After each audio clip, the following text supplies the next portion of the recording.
Alors, on peut commencer dans le livre de Romains.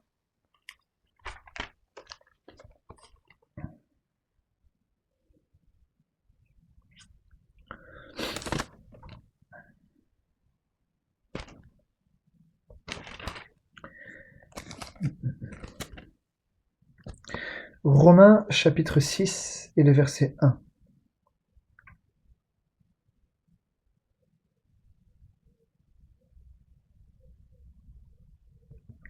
Romains 6 et le verset 1. Il dit: que dirons-nous donc? Demeurerions-nous dans le péché afin que la grâce abonde? Loin de là. Nous qui sommes morts au péché, comment vivrions-nous encore dans le péché? Donc là, le verset 2, il est clair. Il dit: loin de là. Nous qui sommes morts au péché, comment vivrions-nous encore dans le péché? Donc là, l'apôtre Paul va un peu rentrer dans les détails pour expliquer la position que lui, dans laquelle il est en Christ. Il dit: nous qui sommes morts au péché, comment vivrions-nous encore dans le péché? Il dit: ignorez-vous que nous tous, qui avons été baptisés en Jésus-Christ, c'est en sa mort que nous avons été baptisés. Nous avons donc été ensevelis avec lui par le baptême en sa mort, afin que comme Christ est ressuscité des morts par la gloire du Père, de même nous aussi nous marchions en nouveauté de vie. Donc là, au verset 2, il dit: nous qui sommes morts au péché, comment vivrions-nous encore dans le péché? Et lui, juste après, il dit: ignorez-vous. Donc il explique pourquoi nous sommes morts au péché. Il dit nous tous qui avons été baptisés en Jésus-Christ, c'est en sa mort que nous avons été baptisés. Et puisque lui, il est mort pour le péché, là il dit: nous avons donc été ensevelis avec lui par le baptême en sa mort. Donc si nous sommes ensevelis, ça veut dire que nous sommes morts avec lui. Quelqu'un qui est enseveli, c'est quelqu'un qu'on enterre, c'est quelqu'un qui est mort. Nous avons donc été ensevelis avec lui, donc morts avec Christ, par le baptême en sa mort, afin que comme Christ est ressuscité des morts par la gloire du Père, de même nous aussi nous marchions en nouveauté de vie. En effet, si nous sommes devenus une même plante avec lui, par la conformité à sa mort, nous le serons aussi par la conformité à sa résurrection. Sachant que notre vieil homme a été crucifié avec lui, afin que le corps du péché soit réduit à l'impuissance. Bon, je vous lis le verset 6. Sachant que notre vieil homme sera... Non, il n'est pas écrit ça. Sachant que notre vieil homme a été crucifié avec lui, afin que le corps du péché soit réduit à l'impuissance. Il dit: pour que nous ne soyons plus esclaves du péché.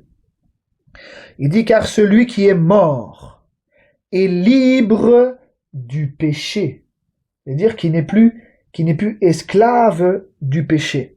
Donc c'est Romains 6, je relis le verset 6. Romains 6, 6.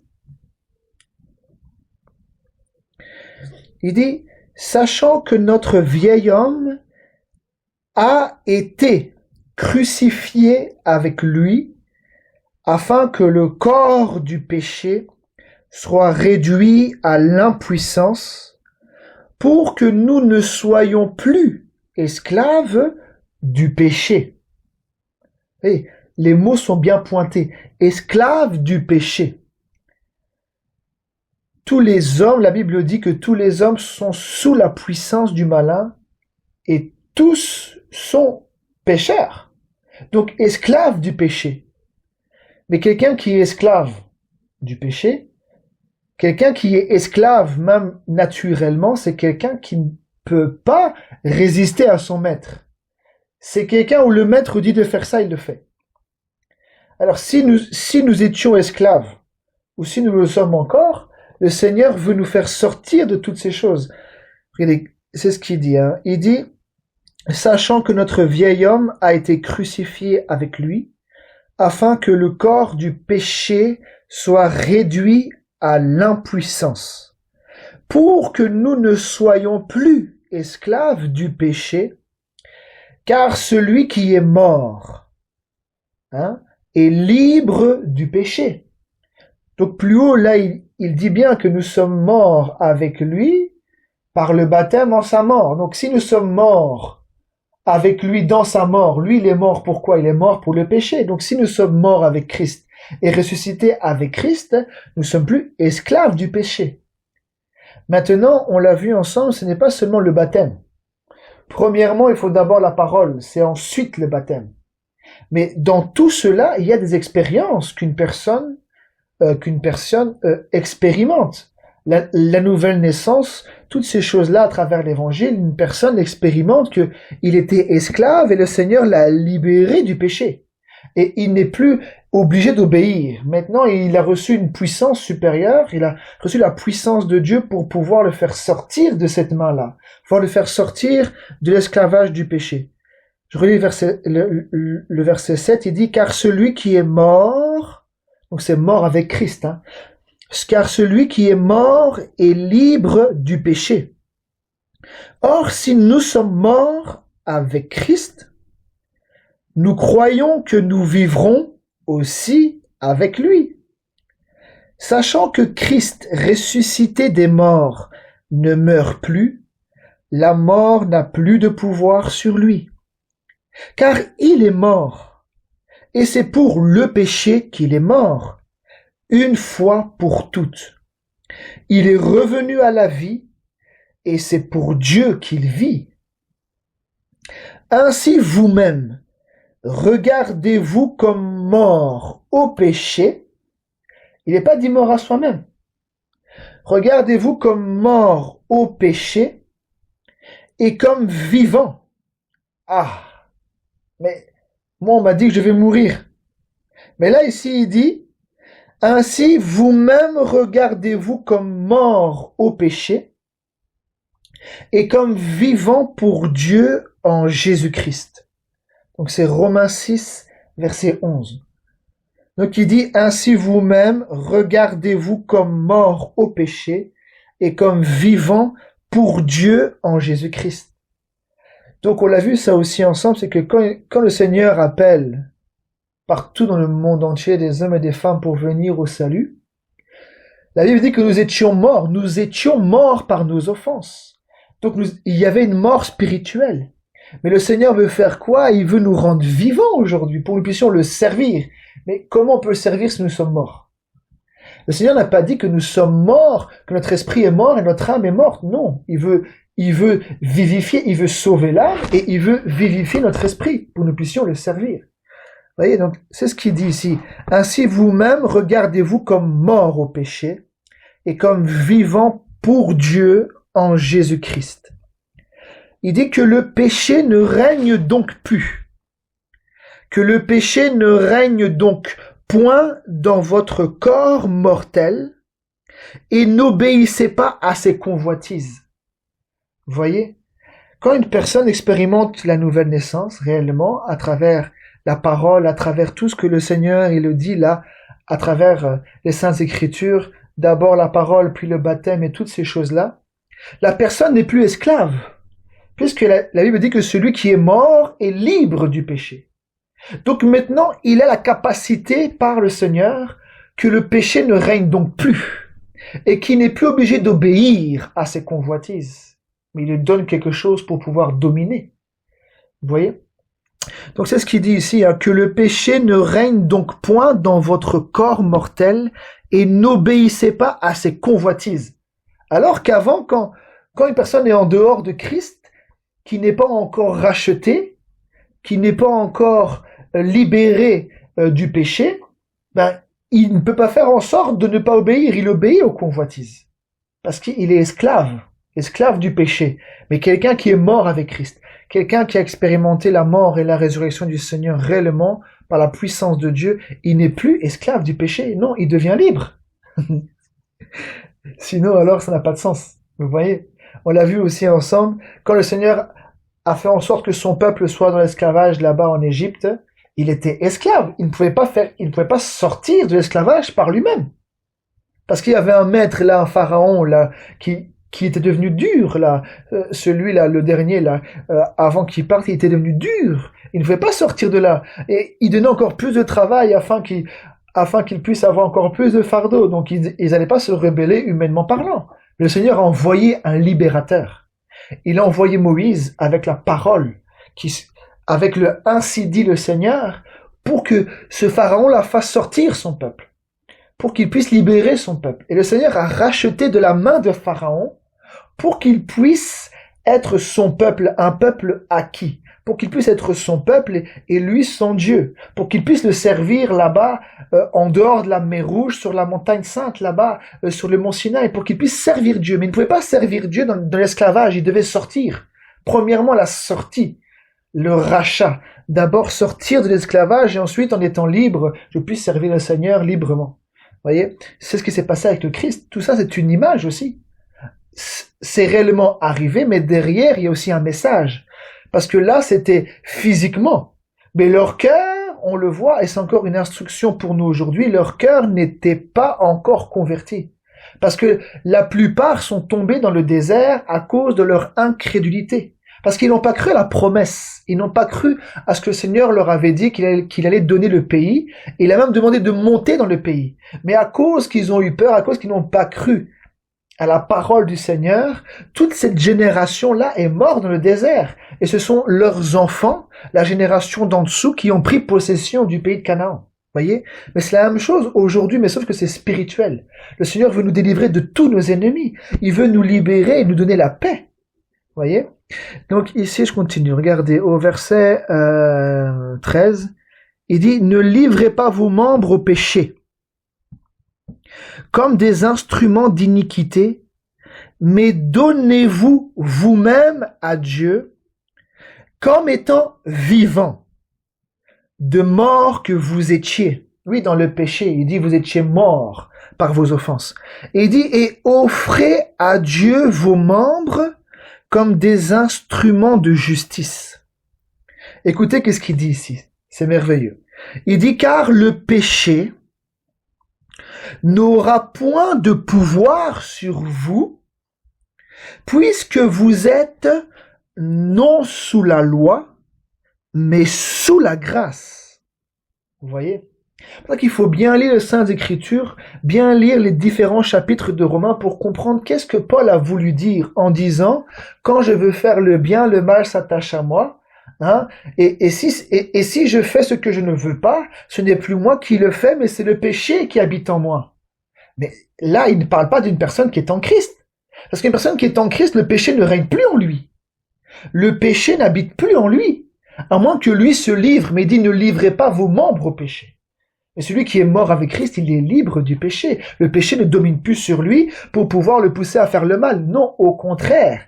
Il nous a créés en Jésus-Christ pour de bonnes œuvres. Nous puissions accomplir le bien et non plus être esclaves du mal. Vous voyez? Bien sûr, en Christ, nous bronchons. Ce n'est pas la même chose. Ça aussi, on pourra le voir, on pourra le revoir aussi peut-être ce soir si Dieu le permet. Le Seigneur, à travers les apôtres, les lettres qui ont été envoyées aux différentes églises, aux différents enfants de Dieu dans le monde, hein, toutes les lettres qui ont été données, ils n'ont jamais adressé des lettres à des pécheurs. Non, ils ont adressé des lettres aux saints. Parce que pour Dieu, quand tu es en Christ, ta vie elle est cachée. C'est-à-dire que quand Dieu te voit, si tu es réellement en Christ, quand Dieu te voit, il ne te voit pas toi. Il voit son Fils. Parce que quand tu es mort avec Christ, c'est sa vie à lui. Toi, ta vie est cachée, mais tu vis de sa vie à lui, plus ta vie à toi. Tu vis de sa vie à lui pour vivre selon l'esprit et non plus selon toi avec ta chair, mais selon les désirs de l'esprit. C'est pour ça qu'il veut une nouvelle naissance, pour que nous puissions vivre selon son esprit. Vous voyez? Donc, il faut bien lire les Écritures pour ne pas être ou ne pas être lié par des choses alors qu'on ne devrait pas y être. Hein, mais c'est pour montrer que les Saintes Écritures nous montrent que celui qui est en Christ, il n'est plus esclave du péché, parce qu'il a été affranchi. Et c'est le premier but, c'est le but pour lequel Christ est mort. Il est mort pour le péché, afin que l'homme soit libéré du péché, pour que le péché ne puisse plus le dominer et qu'il n'en soit plus esclave, mais que par la grâce de Dieu, il puisse faire mourir les actions du corps, par la grâce de Dieu, il puisse résister aux convoitises, qu'il ne puisse plus obéir aux convoitises, mais justement qu'il puisse justement combattre les convoitises, sinon alors c'est pas possible, vous voyez. Donc là, au verset 14, je relis verset 14. Il dit, car le péché n'aura point de pouvoir sur vous, puisque vous êtes non sous la loi, mais sous la grâce.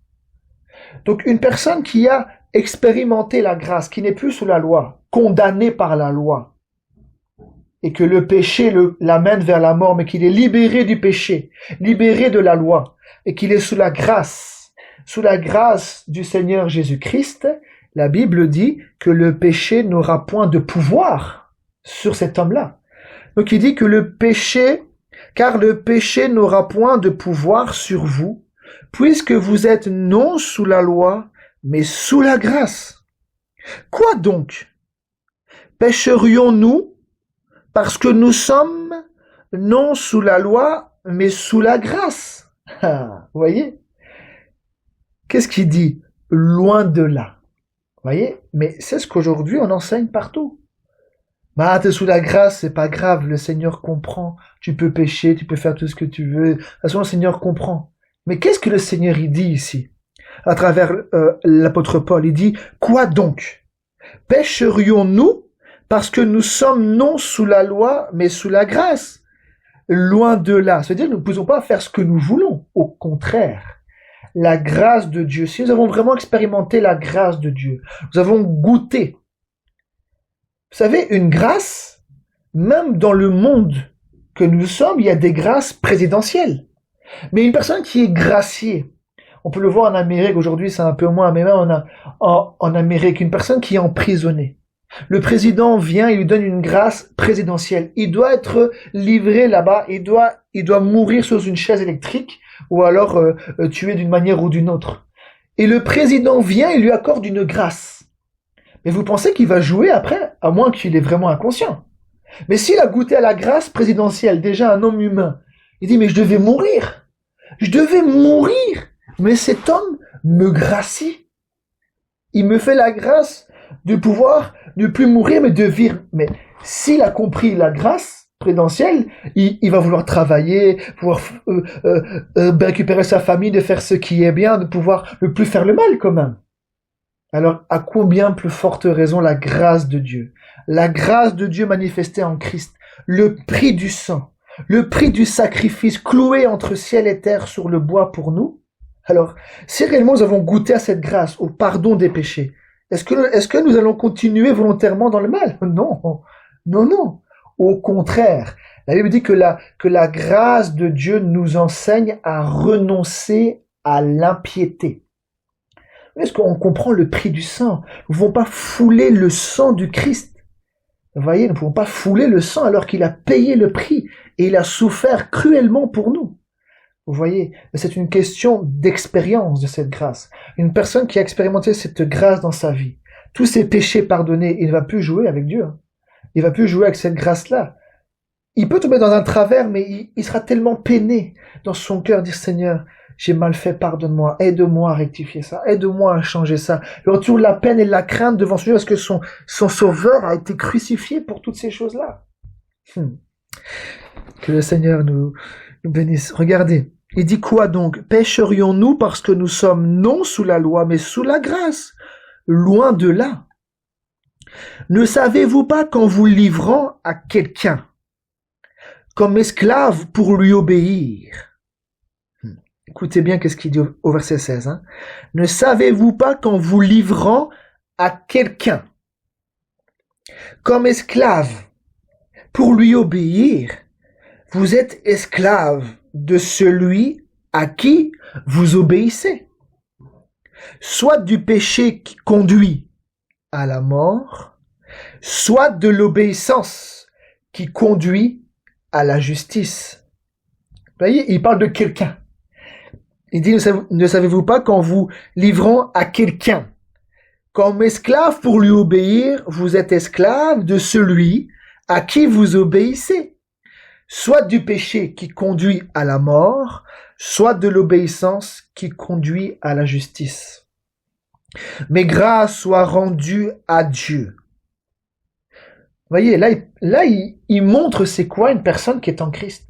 Il montre c'est quoi une personne qui est née de nouveau. Qu'est-ce qui se passe? Regardez qu'est-ce qu'il dit. Mais grâce soit rendue à Dieu de ce que après avoir été esclave du péché, vous avez obéi de cœur à la règle de doctrine dans laquelle vous avez été instruit. Donc la règle, quand il dit vous avez obéi de cœur à la règle de doctrine dans laquelle vous avez été instruit, c'est ce qu'on appelle la nouvelle naissance. C'est ce que le Seigneur avait dit à Nicodème. Alors, c'est ça la règle. Devoir naître d'eau et d'esprit.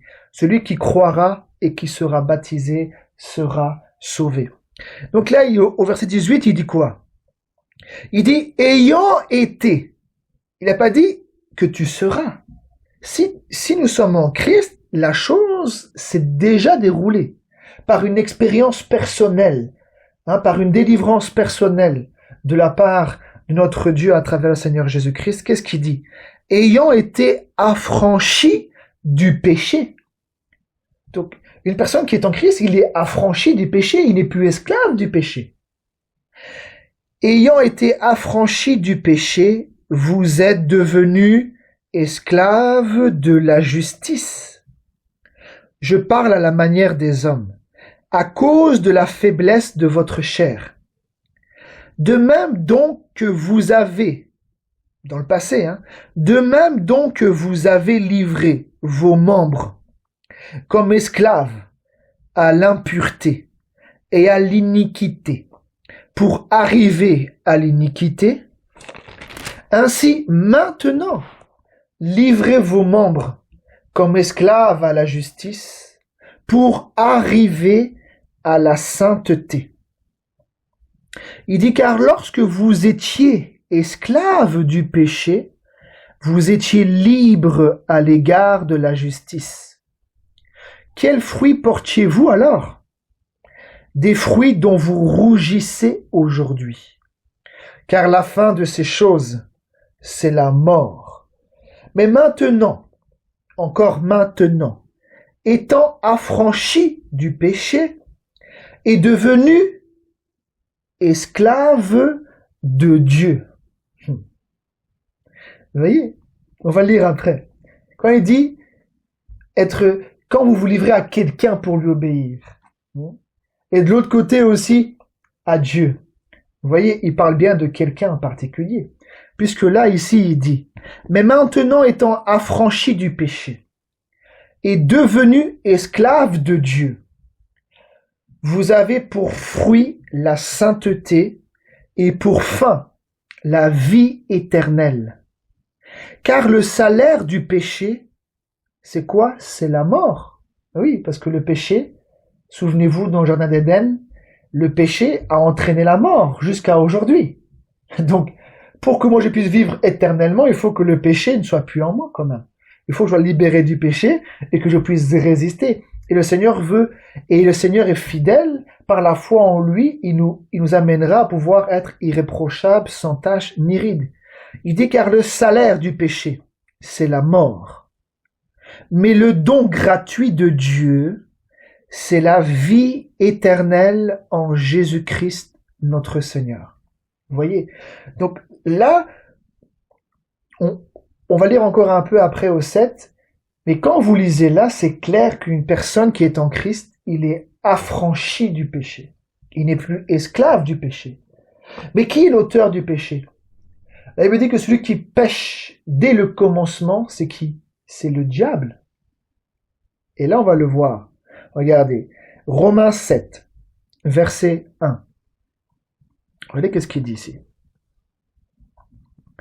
Ignorez-vous, frères, car je parle à des gens qui connaissent la loi, que la loi exerce son pouvoir sur l'homme aussi longtemps qu'il vit.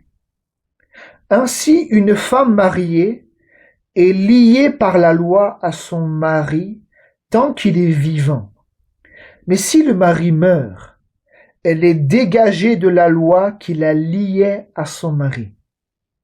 Si donc du vivant de son mari, elle devient la femme d'un autre homme, elle sera appelée adultère. Mais si le mari meurt, elle est affranchie de la loi, de sorte qu'elle n'est point adultère en devenant la femme d'un autre. De même, frères, vous aussi, vous avez été, pas vous serez, vous avez été, par le corps de Christ, mis à mort en ce qui concerne la loi, pour que vous apparteniez à un autre, à celui qui est ressuscité des morts, afin que nous portions des fruits pour Dieu. Je relis verset 4. Il dit, de même, frères, vous aussi vous avez été par le corps de Christ mis à mort en ce qui concerne la loi, pour que vous apparteniez à un autre. Vous voyez, on parle de différents personnages ici. Il dit pour que vous apparteniez à un autre. Donc, tu appartenais à quelqu'un et il y a un rachat. C'est ça un rachat. C'est comme quand tu achètes une maison.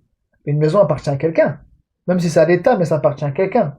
Même une maison abandonnée, ça appartient à l'État. Il y a un propriétaire. Mais donc, si toi tu veux acheter cette maison-là, il faut que tu payes le prix pour que cette maison-là puisse sortir de l'autorité du propriétaire et puisse venir sous ton autorité à toi.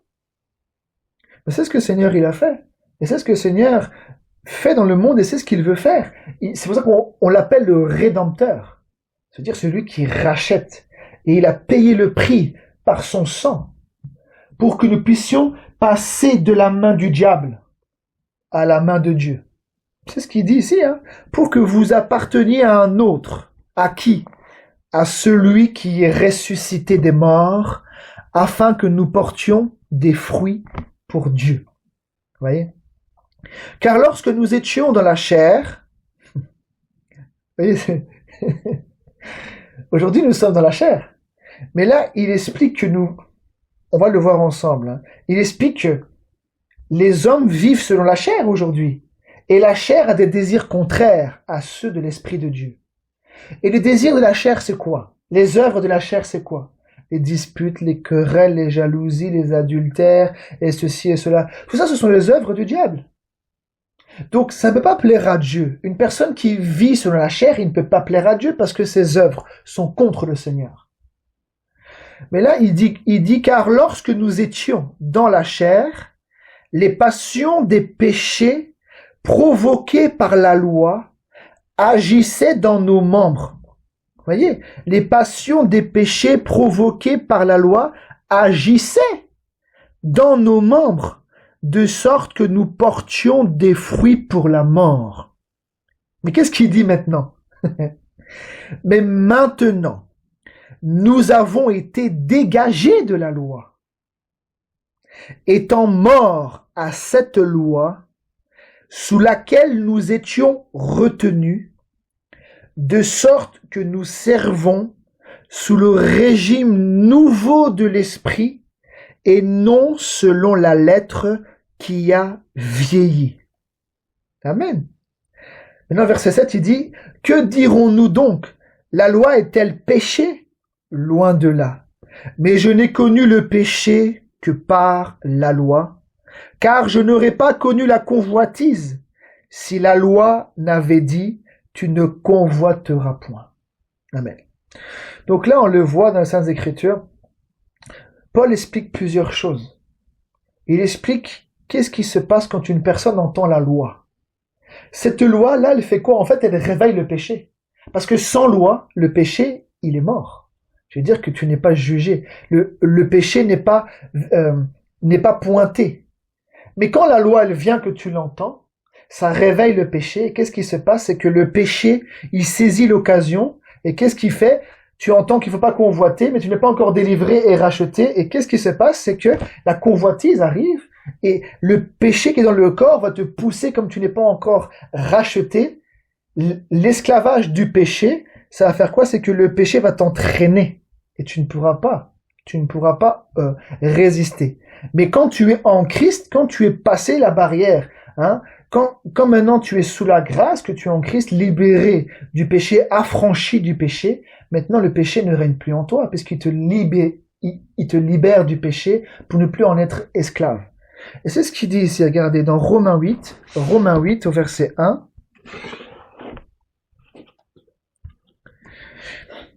Verset 1.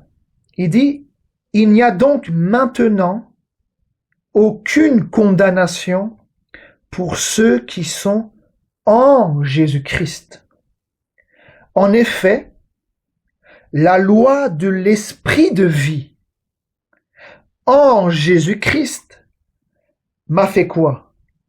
M'a affranchi de la loi du péché et de la mort. » Voyez?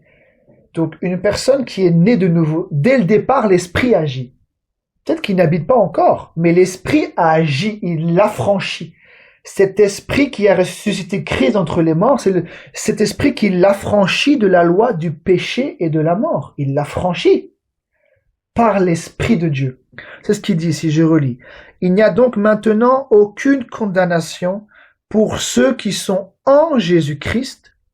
En effet, la loi de l'esprit de vie en Jésus-Christ m'a affranchi de la loi du péché et de la mort. Et cette loi du péché et de la mort, c'est juste au-dessus. C'est ce que Paul a dit et que aujourd'hui beaucoup parlent de ces choses-là. Mais ça, c'est une personne qui n'est pas encore en Christ. Quand il dit, quand je veux faire le bien, le mal s'attache à moi. Et ce que je veux faire de bien, je ne le fais pas. Alors il dit, ce n'est plus moi qui le fais, c'est le péché qui habite en moi. Et il dit que ça, regardez. Bon, je vais vite le montrer, regardez. On remonte Romains 7. Regardez, Romains 7 pour montrer que ça, c'est la loi du péché et de la mort. Mais en Christ, l'esprit de vie t'a franchi de ça quand même. Sinon, alors, c'est pas possible. On peut pas servir le Seigneur. Si on n'est pas libéré du péché totalement, alors on peut pas servir le Seigneur. Dans l'esclavage. Non, il faut être libéré. Et par cette puissance, il nous donne de pouvoir marcher de progrès en progrès. Mais si nous sommes en Christ, la Bible dit que nous sommes une nouvelle créature et Dieu nous regarde comme des saints. Peut-être pas encore arrivé à la perfection dans la sanctification, mais il nous voit comme des saints parce qu'il voit le saint. Il voit le Seigneur Jésus qui a donné sa vie et nous sommes et le sang nous a ôté, il a aspergé le sang sur nous, donc il ne voit plus. Il ne nous voit plus en tant que pécheurs. Si nous sommes en Christ, il nous voit en tant que saints. Et ça, ce sont les saintes écritures. Parce que sinon, si quand on lit les lettres, il s'adresse aux saints. Donc si nous ne sommes pas considérés comme saints en Christ, alors ces lettres ne sont pas pour nous. Puisqu'il s'adresse aux saints. Vous comprenez? Donc là, ici, regardez. En Romains 7, verset 15. Il dit, car je ne sais pas ce que je fais. Je ne fais point ce que je veux, et je fais ce que je hais. Oh. Or, si je fais ce que je ne veux pas, je reconnais par là que la loi est bonne. Et maintenant, ce n'est plus moi qui le fais, mais c'est le péché qui habite en moi. Vous voyez, mais ça ne peut pas contredire la parole quand même. Puisqu'il dit que celui qui est en Christ, il est affranchi du péché. Donc là, il dit, là on voit bien que c'est une personne qui a un combat, qu'il entend la loi Et la loi fait en sorte que le péché vit et ce péché l'entraîne à la mort et il est esclave par cette loi du péché-là. Et quand il veut faire le bien, le mal est attaché à lui et au lieu de faire le bien, il fait le mal. Après, en Christ, on fait des fautes, mais le Seigneur nous donne la capacité de pouvoir faire le bien quand même, pouvoir faire des bonnes œuvres. Regardez, verset 17, il dit, « Et maintenant, ce n'est plus moi qui le fais, mais c'est le péché qui habite en moi. Ce qui est bon, je le sais, n'habite pas en moi, c'est-à-dire dans ma chair. J'ai la volonté, mais non le pouvoir de faire le bien. » Vous voyez, ça c'est pas une personne qui est en Christ. C'est une personne qui est en Christ. Il dit que le péché ne règne donc point dans vos corps mortels et n'obéissez pas à ses convoitises. Donc, une personne qui est en Christ, il a le pouvoir de faire le bien. Il a le pouvoir de résister. Il a le pouvoir de combattre. Mais là, on voit que c'est une personne qui n'est pas encore arrivée en Christ, puisque c'est seulement dans Romains 8 qui dit « Il n'y a donc maintenant aucune condamnation pour ceux qui sont en Jésus-Christ. » Vous voyez? Je continue. Regardez, verset 18. « Ce qui est bon, je le sais, n'habite pas en moi. » Il dit « C'est-à-dire dans ma chair. J'ai la volonté, mais non le pouvoir de faire le bien. » Donc là, c'est Romains 7, verset 18. Je relis. « Ce qui est bon, je le sais, n'habite pas en moi. C'est-à-dire dans ma chair. J'ai la volonté, mais non le pouvoir de faire le bien. » Donc là, je viens de dire que là, quand Paul parle de ça, c'est une personne qui n'est pas encore arrivée en Christ. Parce que en Christ, nous avons le pouvoir de faire le bien. Mais là, il dit, regardez, verset 19, il dit, « Car je ne fais pas le bien que je veux, et je fais le mal que je ne veux pas. Et si je fais ce que je ne veux pas, ce n'est plus moi qui le fais, c'est le péché qui habite en moi. » Vous voyez, là, on voit bien que c'est une personne qui est esclave du péché, puisque ce n'est plus lui qui le fait, c'est le péché qui habite en lui. Est-ce que vous comprenez? On a vu dans le Romains 6 qu'une personne qui est en Christ, il est affranchi du péché parce qu'il est mort avec Christ. Et comme Christ est mort pour le péché n'a plus de pouvoir sur lui. Parce qu'il n'est plus non sous la loi, mais il est sous la grâce. Donc le péché n'a plus le pouvoir sur lui. Mais là, on le voit bien qu'il dit. Là, il dit, « Et si je fais ce que je ne veux pas », verset 20, « ce n'est plus moi qui le fais, c'est le péché qui habite en moi. » Vous voyez, donc là, on voit que ce n'est pas une personne qui est en Christ. Parce qu'une personne qui est en Christ, le péché n'habite plus en lui, puisqu'il est libéré du péché.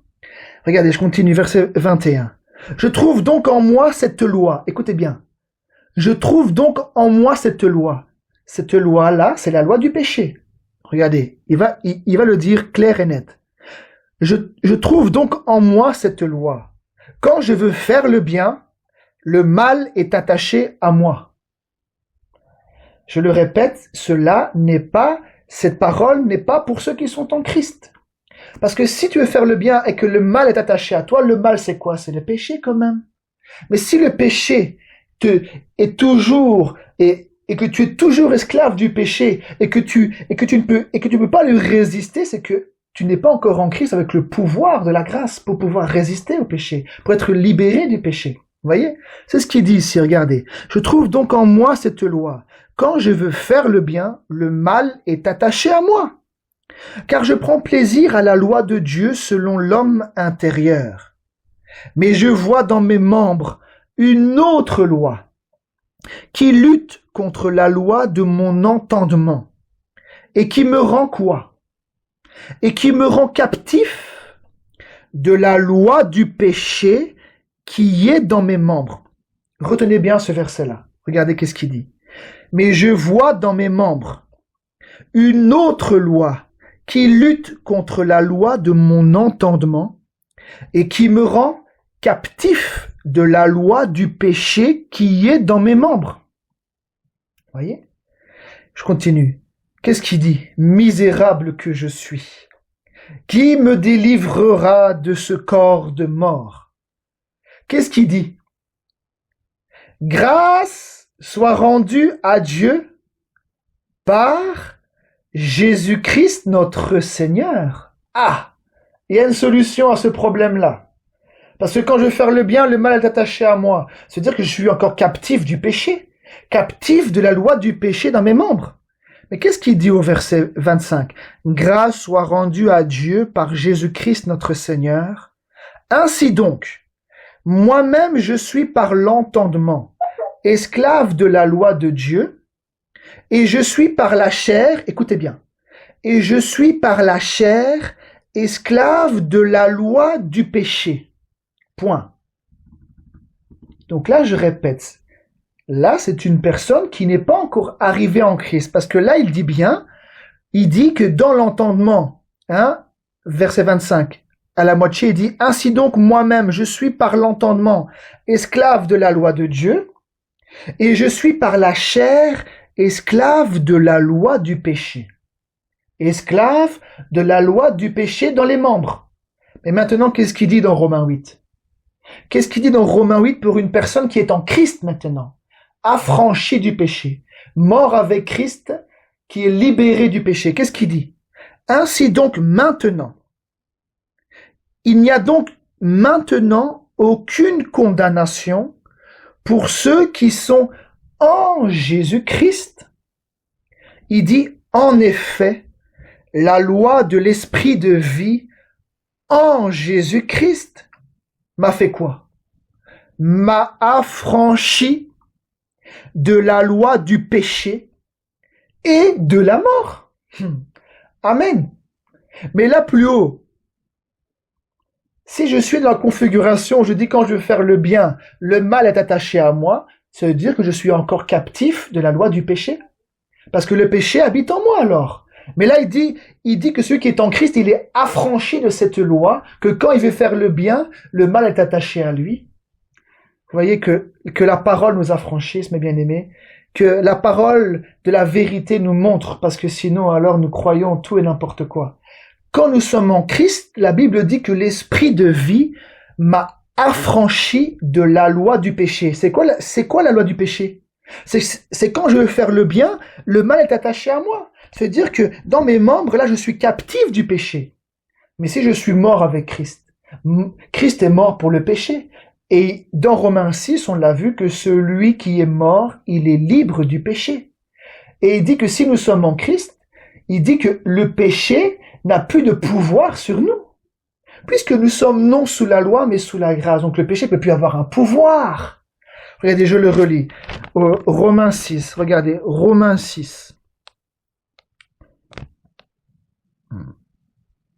Romains 6, verset 14.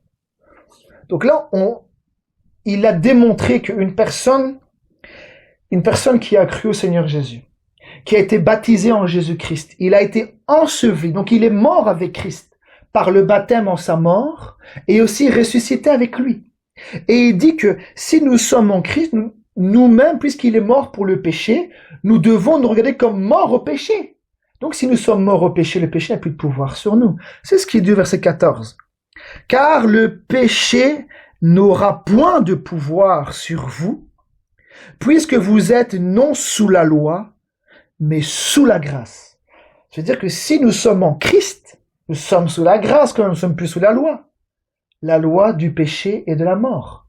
Parce que la loi est venue pointer le péché pour que le péché prenne vie et nous conduise. Pour que le péché prenne vie et que nous soyons captifs. Mais lui, il vient nous racheter de cette loi-là. Il vient nous racheter pour que nous puissions être libérés de cette loi du péché et de la mort. C'est ce qu'il dit dans Romains 8. Donc là, Romains 6, 14, il dit « Car le péché n'aura point de pouvoir ». C'est clair. « Car le péché n'aura point de pouvoir sur vous, puisque vous êtes non sous la loi, mais sous la grâce. » Vous voyez, que le Seigneur nous éclaire. Donc, on parle dans Romains 8. Je reviens dans Romains 8, verset 1. Regardez. Romains 8, verset 1. Il dit, « Il n'y a donc maintenant aucune condamnation pour ceux qui sont en Jésus-Christ. » Parce qu'ils ne sont plus sous la loi. Ils sont libérés de la loi du péché et de la mort. Il dit, en effet, la loi de l'esprit avec un grand E. Pas la loi, pas par la loi, mais par l'esprit. En effet, la loi de l'esprit de vie en Jésus-Christ, m'a affranchi de la loi du péché et de la mort. Et plus haut, on l'a vu ensemble, c'est quoi la loi du péché qui est dans les membres, qui rend captif? C'est quand je veux faire le bien, le mal s'attache à moi. Donc c'est-à-dire que si maintenant je fais le mal que je ne veux pas, ce n'est plus moi qui le fais, mais le péché qui habite en moi. Et ça, c'est une personne qui est dans un combat juste avant d'arriver en Christ pour être libérée totalement du péché. C'est une personne qui entend la loi, et quand la loi elle vient, le péché prend vie, et c'est là où il y a tout un combat avec le péché. Mais quand une personne est en Christ, il est libéré de cette loi-là. Il est libéré de la loi du péché et de la mort. Verset 3, il dit, car chose impossible à la loi, parce que la chair la rendait sans force. La chair de l'homme n'a jamais pu se soumettre à la loi de Dieu. Parce que la chair est vouée à l'esclavage. À cause que le péché est rentré, notre chair à nous, elle est captive du péché, dès le départ. Mais lui vient nous racheter de ça, comme un peu que dans notre corps, nous puissions plus être esclaves du péché. Car chose impossible à la loi, parce que la chair la rendait sans force. Dieu a condamné le péché dans la chair, en envoyant, à cause du péché, son propre Fils dans une chair semblable à celle du péché. Et cela afin que la justice de la loi soit accomplie en nous, qui marchons non selon la chair, vous voyez, mais selon l'esprit. Parce que Dieu a condamné le péché dans la chair. Donc si nous sommes ensevelis avec lui, si nous avons expérimenté la puissance de Dieu à travers l'évangile, que nous sommes morts avec Christ et ressuscités avec Christ, le Seigneur nous libère du péché pour que nous puissions plus vivre selon les convoitises, selon les désirs de la chair, selon les œuvres de la chair, mais de vivre selon cet esprit, de vivre selon l'esprit de Dieu. Dans l'amour, la paix, toutes ces choses-là. Et le Seigneur nous conduit de progrès en progrès. Que nous puissions combattre. Regardez qu'est-ce qu'il dit. Verset 5. Il dit, ceux en effet qui vivent selon la chair s'affectionnent aux choses de la chair. Parce que le Seigneur avait dit à Nicodème, ce qui est né de la chair est chair.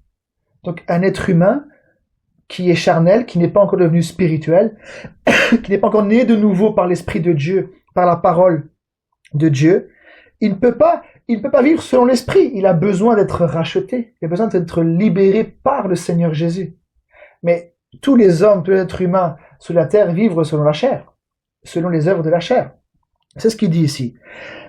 Ceux, en effet, qui vivent selon la chair s'affectionnent aux choses de la chair, tandis que ceux qui vivent selon l'Esprit s'affectionnent aux choses de l'Esprit. Donc il y a les choses de la chair et aussi les choses de l'Esprit. Il y a des désirs de la chair et il y a des désirs de l'Esprit. Et Paul il dit dans Galates, les deux sont opposés. Les désirs de la chair sont opposés aux désirs de l'Esprit, afin que vous ne fassiez point ce que vous voudriez. Parce qu'une personne qui est en Christ, il ne s'appartient plus à lui-même. Donc il ne peut plus livrer ses membres comme avant, non. Il est esclave de Dieu. Il n'est plus esclave du diable, du péché, mais il devient esclave de Dieu. Parce que son corps, son esprit appartiennent à Dieu pour servir Dieu, pour la sainteté, dans le but de la vie éternelle. Donc ici, il dit, donc au verset 6, il dit, et l'affection de la chair, c'est la mort, tandis que l'affection de l'esprit, c'est la vie et la paix. Car l'affection de la chair est inimitié contre Dieu. Mais oui, parce que celui qui s'affectionne aux choses de la chair, les œuvres de la chair, nos propres œuvres dans la chair sont contre le Seigneur. Il dit car l'affection de la chair est inimitié contre Dieu parce qu'elle ne se soumet pas à la loi de Dieu et qu'elle ne le peut même pas. Vous voyez, c'est clair.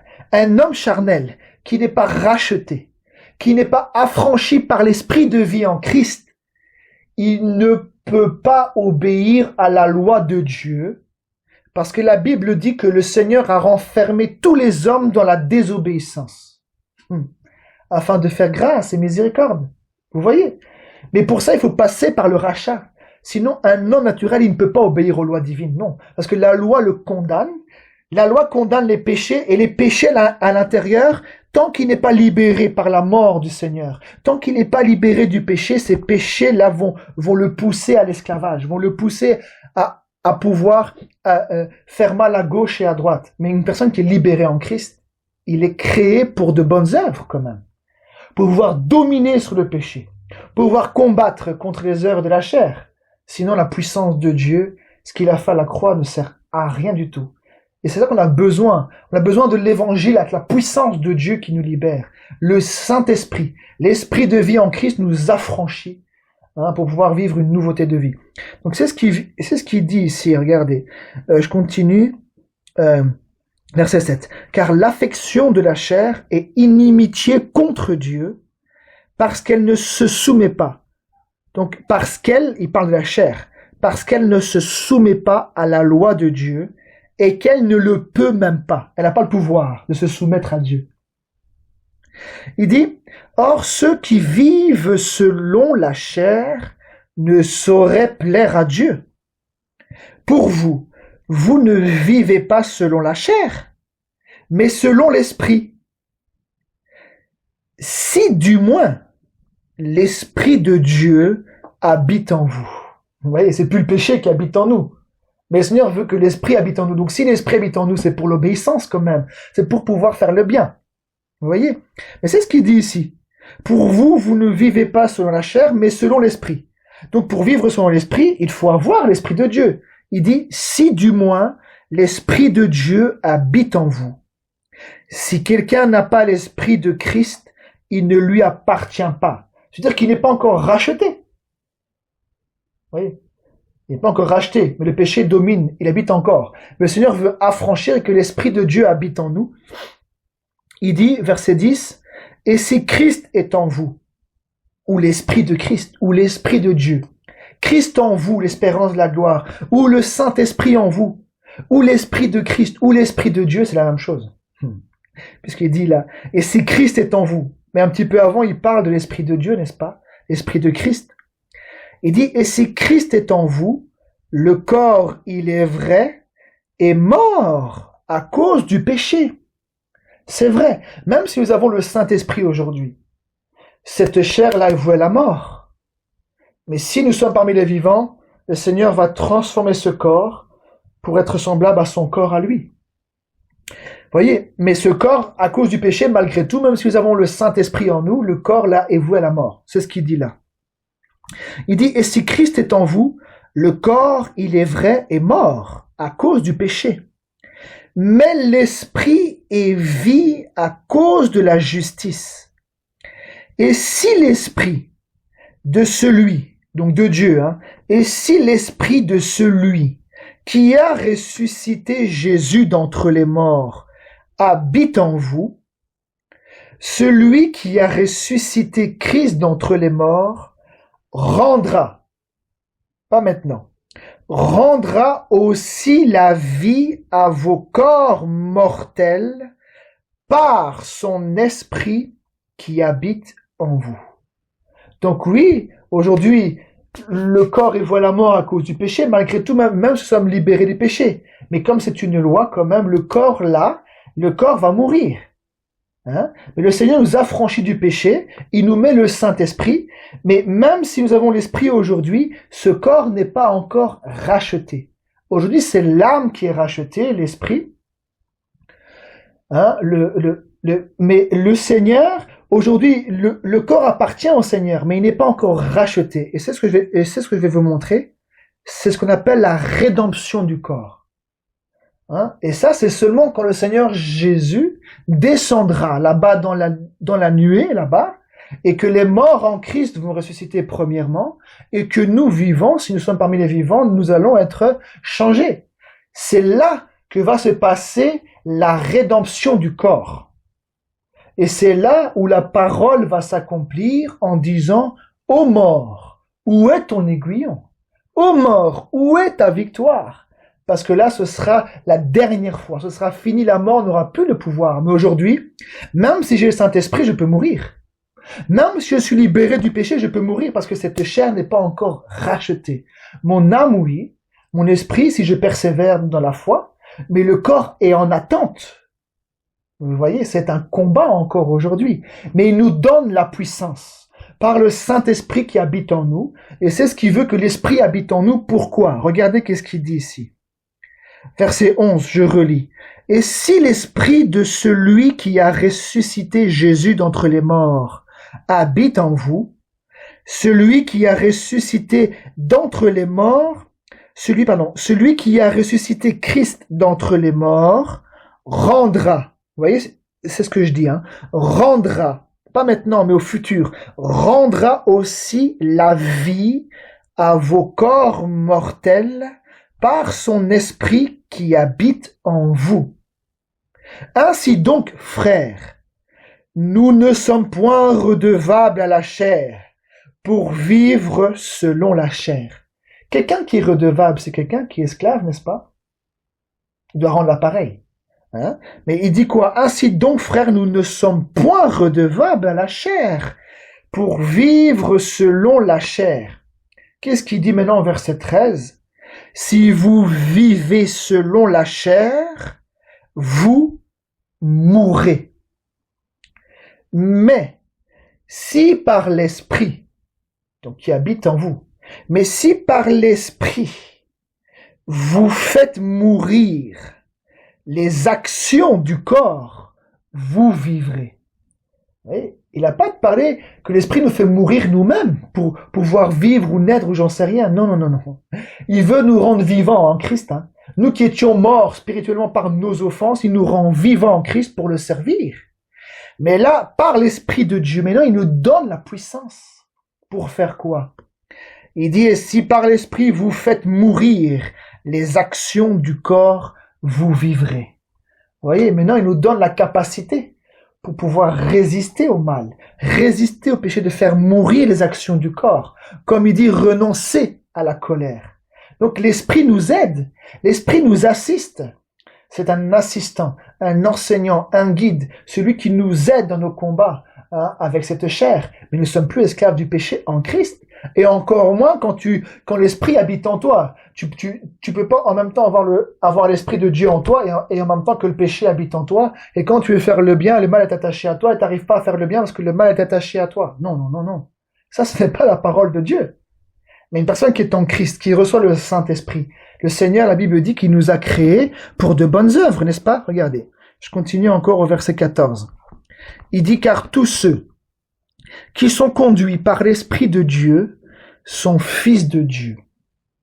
Donc ceux qui sont conduits par l'Esprit de Dieu sont fils de Dieu. Donc l'Esprit de Dieu va te conduire où? Il va te conduire en dehors de la chair, en dehors des œuvres de la chair, en dehors des querelles, en dehors des jalousies, en dehors des disputes, en dehors de toutes ces choses-là. Il va te conduire dans de verts pâturages, près des eaux paisibles, n'est-ce pas? Puisqu'il est notre bon berger, notre Seigneur. Donc là, ici, il dit, et vous n'avez point reçu un esprit de servitude pour être encore dans la crainte, mais vous avez reçu un esprit d'adoption par lequel nous crions Père. Donc Abba, c'est en hébreu, ça veut dire Père. Mais vous avez reçu un esprit d'adoption par lequel nous crions Père. Quand on parle d'adoption, ça veut dire d'un rachat, ça veut dire que tu appartiens à une personne. Si peut-être au niveau humain, est-ce qu'on peut dire ça au niveau humain? Mais quelqu'un qui est un orphelin, il est adopté et maintenant il devient le fils là quelque part de celui-là qui l'a libéré de son orphelinat. Puisqu'il a dit, je ne vous laisserai pas orphelin. Merci Seigneur. Je ne vous laisserai pas orphelin. Et je viendrai à vous et je serai même en vous. C'est ce qu'il a promis. Il dit, l'Esprit lui-même rend témoignage à notre esprit, avec un petit E, pour que nous soyons enfants de Dieu. Donc ça, je le dis et je le redis encore, la Bible est claire. Si maintenant notre esprit n'est plus là, parce que c'est ce que partout on peut entendre, mais par ignorance certainement, mais maintenant la parole de Dieu montre la vérité. Les Saintes Écritures montrent montre la vérité. C'est que le Seigneur veut pas enlever notre esprit pour que l'esprit de Dieu habite. On dit, mais tant que toi tu habites, tant que ton esprit est en toi, alors l'esprit de Dieu peut pas habiter en toi. Mais si ton esprit n'est plus en toi, il va rendre témoignage à qui? Il va rendre témoignage à qui pour te prouver que tu es son enfant? Puisqu'il dit, l'esprit lui-même, donc l'esprit de Dieu, rend témoignage à notre esprit, avec un petit « un », que nous sommes enfants de Dieu. Donc si mon esprit est disparu, si moi je suis mort spirituellement parlant, que mon esprit est mort, que mon âme est morte, que j'ai plus rien de moi-même à l'intérieur, que j'existe plus, pour que l'esprit habite en moi, mais il va rendre témoignage à qui? La chair, elle sert à rien. C'est l'esprit qui vivifie. Et le Seigneur veut agir avec l'esprit. Son esprit veut rentrer en communion avec notre esprit. Je vais vous le montrer encore ici. Regardez. Donc là, ici, c'est clair, hein. On a besoin de notre esprit et notre âme encore plus. Parce que quand on dit moi-même, c'est pas mon corps. Le plus profond de moi-même, c'est mon âme. Et aussi mon esprit. C'est par quoi je peux penser, par quoi je peux réfléchir et toutes ces choses-là. Mais on l'a vu ensemble que le Seigneur a besoin de notre esprit quand même. Il a besoin de notre esprit pour pouvoir communiquer ses pensées. Pour pouvoir nous donner des visions s'il le veut, ou des songes. Il faut que notre esprit soit vivant quand même, pas qu'il soit mort. Vous voyez? Mais il y a les doctrines, toutes les doctrines, il faut les sonder par les saintes écritures pour savoir si c'est la vérité. Le Seigneur veut une communion avec nous, mais une communion, ça veut dire quoi? Il faut quand même que la personne soit vivante. Si le Seigneur veut une communion avec nous, il veut quand même que nous soyons vivants quand même. Il veut pas que nous soyons morts. Donc que le Seigneur nous aide à pouvoir comprendre ces choses-là. Regardez, je vais continuer. Regardons pas le verset 26. Toujours ici, attendez, hein, donc toujours ici, regardez, hein, Romains 7 et le verset, Romains 8 et le verset 26. Il dit, de même aussi, l'Esprit nous aide dans notre faiblesse, car nous ne savons pas ce qu'il convient de demander dans nos prières. Mais l'Esprit lui-même intercède par des soupirs inexprimables. C'est lui-même. Mais l'Esprit lui-même intercède par des soupirs inexprimables. Et celui qui sonde les cœurs connaît la pensée de l'Esprit parce que c'est selon Dieu qu'il intercède en faveur des saints. Amen. Donc là, on le voit hein, que le Seigneur a besoin de notre esprit. Donc il nous rachète, hein, notre âme, surtout notre âme, puisqu'il dit que nous sommes retournés vers le berger et le gardien de nos âmes. Donc il rachète notre âme hein, pour la garder. Et notre esprit aussi, il rachète notre esprit. Il veut tout racheter, tout notre être, pas seulement notre âme, notre corps et notre esprit. Hein, il veut tout racheter, notre corps, notre âme et notre esprit. Regardez, je vais vous montrer ici dans Romains. Toujours Romains, regardez, je vais essayer de vous montrer ça. Ah ben c'est là où on était un petit peu avant, donc dans Romains 8, toujours. Regardez, au verset 18. Romains 8, verset 18. Il dit, j'estime que les souffrances du temps présent ne sauraient être comparées à la gloire à venir qui sera révélée pour nous. Aussi la création attend-elle avec un ardent désir la révélation des fils de Dieu. Donc la Bible dit que la création attend avec un ardent désir la révélation des fils de Dieu. Le Seigneur va le faire. Hein? Il dit car la création a été soumise à la vanité, non de son gré, mais à cause de celui qui l'y a soumise, avec l'espérance qu'elle aussi sera affranchie de la servitude de la corruption, pour avoir part à la liberté de la gloire des enfants de Dieu. Qu'est-ce qu'il dit ici? Regardez au verset 22. Or, nous savons que jusqu'à ce jour, la création tout entière soupire et souffre les douleurs de l'enfantement. Ça, c'est nous, parce qu'il parle de la révélation des fils de Dieu. C'est pour ça qu'on parle des douleurs de l'enfantement. Hein, c'est par rapport aux fils de Dieu, fils et filles de Dieu. Et il dit, et ce n'est pas elles seulement, mais nous aussi, qui avons les prémices de l'esprit, nous soupirons en nous-mêmes, en attendant l'adoption, la rédemption de notre corps. Vous voyez?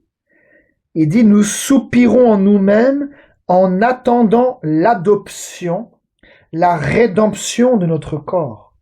Aujourd'hui, nous recevons, c'est ce que le Seigneur il veut, que nous puissions recevoir l'esprit d'adoption, qui rend témoignage que nous sommes enfants de Dieu. Mais là, il parle de la rédemption de notre corps. Regardez. Il dit, car, au verset 24, car c'est en espérance que nous sommes sauvés. Or, l'espérance qu'on voit n'est plus espérance. Parce que l'espérance, ce n'est pas la vue, c'est la foi. C'est ce qu'il dit là. Or, l'espérance qu'on voit n'est plus espérance. Ce qu'on voit, peut-on l'espérer encore?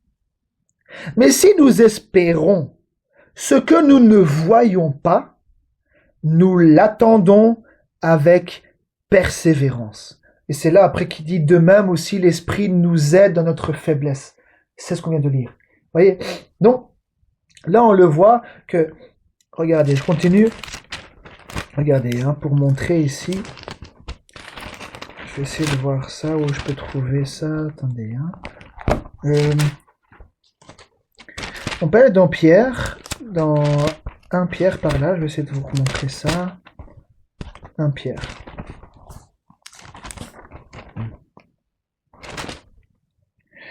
1 Pierre au chapitre 2.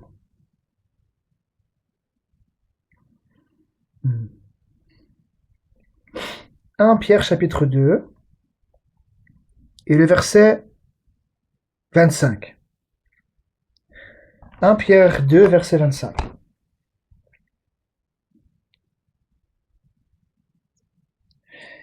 Il dit, car vous étiez comme des brebis errantes, mais maintenant vous êtes retournés vers le berger et le gardien de vos âmes. Vous voyez? Donc quand l'évangile est prêché, le Seigneur veut racheter l'âme. Il veut que ton âme soit en sécurité. Je vais encore entrer dedans. Hein. Il veut aussi que ton esprit soit vivant pour le servir. Mais il veut aussi que ton corps soit des membres livrés, esclaves à Dieu pour la justice. Pour pouvoir gagner son corps dans la sainteté et l'honnêteté. Pour la sainteté. Il veut plus que ce corps soit livré au péché comme auparavant. Mais une personne qui n'est pas encore libérée du péché, il ne peut pas y arriver par lui-même. Il a besoin d'un rachat. Il a besoin de l'évangile, d'être libéré par l'esprit de vie en Christ, pour pouvoir être libéré du péché et que son corps ne soit plus esclave et qu'il ne livre plus son corps comme membre d'impureté. On va le lire, regardez. Regardez, si on va dans 1 Thessaloniciens, 1 ou 2, attendez, je vais regarder. 1 Thessaloniciens, je crois que c'est ici. Attendez.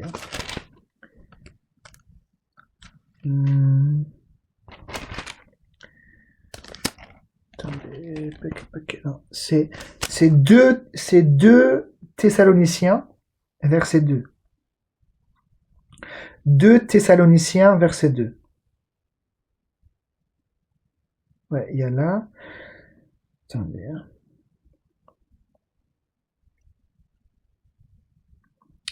2 Thessaloniciens, chapitre 2, le verset 13.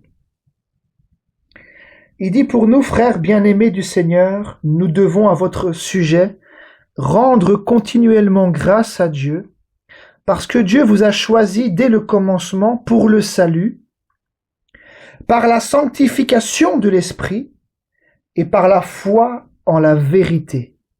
C'est à quoi il vous a appelé par notre évangile, pour que vous possédiez la gloire de notre Seigneur Jésus-Christ. Vous voyez, il parle par la sanctification de l'esprit et par la foi la vérité. Et il y a aussi ici, attendez, j'essaie de trouver ça. Voilà, c'est 1 Thessaloniciens chapitre 4, où il parle de la sanctification, par la sanctification de l'esprit et la foi en la vérité. Mais là, ici, il dit donc dans 1 Thessaloniciens chapitre 4 et le verset 1.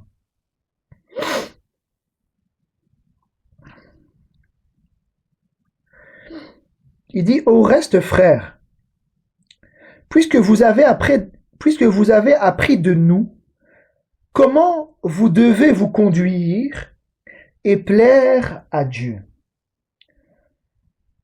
Dans les Saintes Écritures et dans les lettres de Paul, souvent Paul il dit « Soyez mes imitateurs comme je le suis de Christ ». Donc ceux qui étaient en Christ aussi, des ministères, des conducteurs, les anciens, tout ça, devaient être des modèles aussi, pouvoir montrer le chemin aux autres. Donc c'est ce qu'il dit ici. « Au reste, frères, puisque vous avez appris de nous comment vous devez vous conduire et plaire à Dieu, et c'est là ce que vous faites. Nous vous prions et nous vous conjurons au nom du Seigneur Jésus de marcher à cet égard de progrès en progrès. » Donc, en fonction du modèle qu'ils ont montré, en fonction du chemin du Seigneur qu'ils ont montré, c'est ce qu'il dit à cet égard de marcher de progrès en progrès.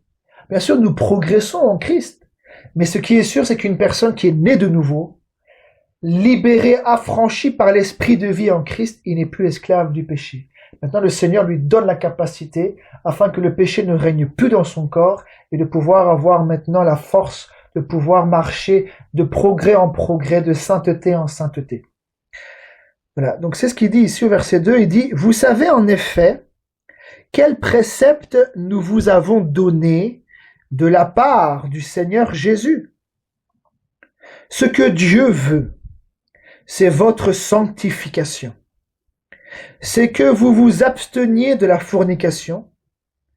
C'est que chacun de vous sache posséder son corps. Vous savez?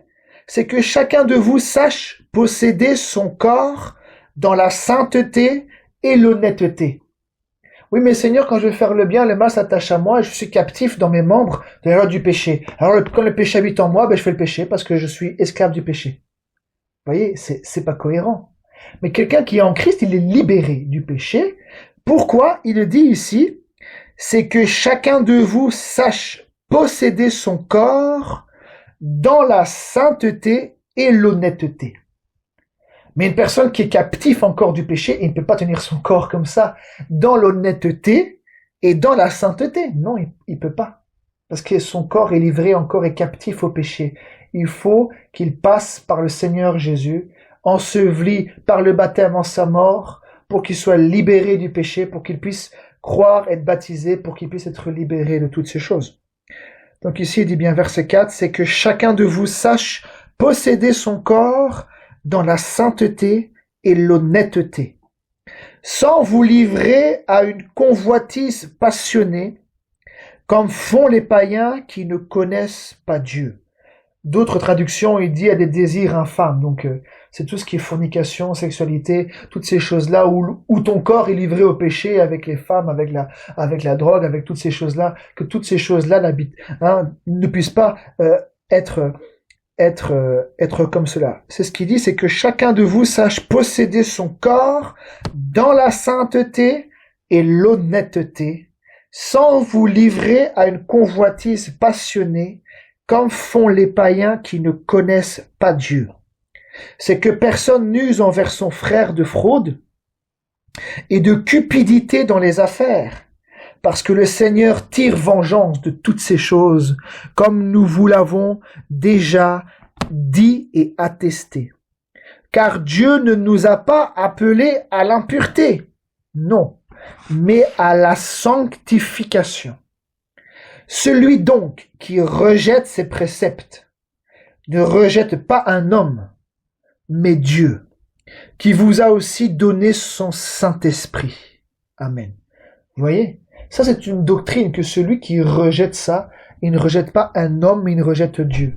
Donc celui qui dit que non, il ne faut pas marcher dans la sanctification pour pouvoir voir le Seigneur, c'est un menteur et il induit les autres en erreur. Vous voyez? Mais ce que Dieu veut, c'est notre sanctification. Hein? C'est ça que le Seigneur veut. Regardez, je continue. On peut aller dans... attendez. On peut aller dans 2 Corinthiens, je crois ici. Attendez, oui.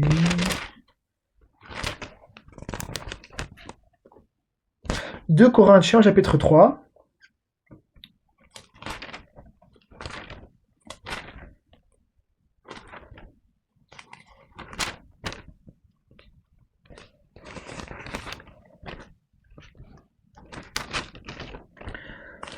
« 2 Corinthiens chapitre 3, hop, qu'est-ce qu'il dit au verset 15 ? Mais jusqu'à ce jour, quand on lit Moïse, un voile est jeté sur leur cœur. Mais lorsque les cœurs se convertissent au Seigneur, vous voyez, les cœurs, ça n'a jamais été la tête avec le Seigneur, c'est toujours le cœur. Celui qui croit dans son cœur que Dieu a ressuscité le Seigneur Jésus. C'est une question de cœur. La foi, c'est dans le cœur, pas dans la tête. Dans une compréhension intellectuelle, on ne pourra jamais arriver dans la foi. C'est dans le cœur. La parole est entendue et la chose se passe dans le cœur. Il dit, mais lorsque les cœurs se convertissent au Seigneur, le voile est ôté. Or, le Seigneur, c'est qui? C'est quoi? Or, le Seigneur, c'est l'Esprit. Et là où est l'Esprit du Seigneur, là est la liberté. Pas l'esclavage. Là est la liberté. C'est-à-dire que tu n'es pas esclave des hommes. Non. Tu es esclave de Dieu. Amen. Donc ici, il dit bien, or, le Seigneur, c'est l'Esprit. Et tout à l'heure, dans Romains, qu'est-ce qu'il dit? Ceux qui s'attachent à l'Esprit. Donc, en d'autres termes, au Seigneur, n'est-ce pas? Ceux qui s'attachent à l'Esprit, hein, c'est la vie et la paix. Vous voyez? Donc dans 2 Corinthiens chapitre 3, le verset 17, il dit, or le Seigneur c'est l'Esprit. Et là où est l'Esprit du Seigneur, là est la liberté. Donc quand dans Romains il dit, ceux qui s'attachent à l'Esprit, c'est la vie et la paix. Donc en d'autres termes, il s'attache au Seigneur. Donc l'Esprit, c'est le Seigneur. C'est pas une deuxième personne. Non, c'est le Seigneur. Ce n'est pas une deuxième personne de la Trinité. L'Esprit de Dieu, ça veut dire l'Esprit de Dieu quand même. Dieu est un. C'est ce qu'il a dit à Israël. Écoute Israël, le Seigneur ton Dieu est l'unique Seigneur. Ou le Seigneur est un. Tu l'aimeras. Il n'a pas dit tu les aimeras. Non, non, non. Tu l'aimeras, le Seigneur. Et le Seigneur, c'est l'Esprit. Vous voyez? Donc la Trinité n'a rien à voir avec la Bible. Quand on dit l'Esprit du Seigneur, le Seigneur est un. Donc si on dit l'Esprit du Seigneur ou l'Esprit de Dieu, on dit bien le Seigneur notre Dieu quand même. Donc c'est son esprit à lui. Mais le Seigneur a une âme et il a aussi un corps spirituel dans lequel il se manifeste, hein, comme Ésaïe l'a vu, comme Ézéchiel l'a vu. Mais il a aussi une âme, notre Dieu. Je pourrais vous le montrer dans les Écritures. Mais là il dit, or le Seigneur c'est l'Esprit. Maintenant, allons dans 1 Corinthiens chapitre 6. 1 Corinthiens chapitre 6 et le verset 13.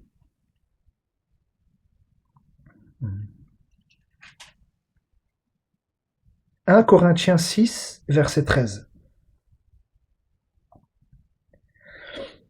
Il dit, les aliments sont pour le ventre, et le ventre pour les aliments. Et Dieu détruira l'un comme les autres. Mais le corps, mais le corps n'est pas pour la fornication. Il est pour le Seigneur. Et le Seigneur pour le corps. Il va le dire après pourquoi. Parce qu'il dit, votre corps, c'est quoi? Le temple du Saint-Esprit. Ça veut dire l'endroit où Dieu habite. Non plus le péché qui habite, mais Dieu qui habite. Donc c'est ce qu'il dit ici. Et donc, je répète, hein, Mais il dit, mais le corps n'est pas pour la fornication, ou il dit la débauche. Mais la débauche, c'est aussi le vin, mais là, dans les Saintes Écritures, c'est plus orienté par la fornication. Hein? Donc, c'est ce qu'il dit, mais le corps n'est pas pour la fornication, il est pour le Seigneur. Et le Seigneur pour le corps. Et Dieu qui a ressuscité le Seigneur, nous ressuscitera aussi par sa puissance. Vous vous souvenez, c'est ce qu'il a dit dans Romains 8. Mais si l'esprit de celui qui a ressuscité Christ d'entre les morts habite en vous, alors il rendra aussi la vie à vos corps mortels par son esprit qui habite en vous. C'est après. C'est quand il y aura la rédemption du corps, c'est-à-dire quand le Seigneur descendra. Si nous sommes parmi les morts, alors nos corps vont ressusciter, nous allons ressusciter. Et si nous sommes parmi les vivants, nous allons être changés en un instant, en un clin d'œil. C'est ce qu'il dit là, hein. C'est ce qu'il dit ici. Et Dieu qui a ressuscité le Seigneur nous ressuscitera aussi par sa puissance. Donc là, il parle du corps. Ne savez-vous pas que vos corps sont des membres de Christ? Prendrais-je donc les membres de Christ pour en faire les membres d'une prostituée? Loin de là.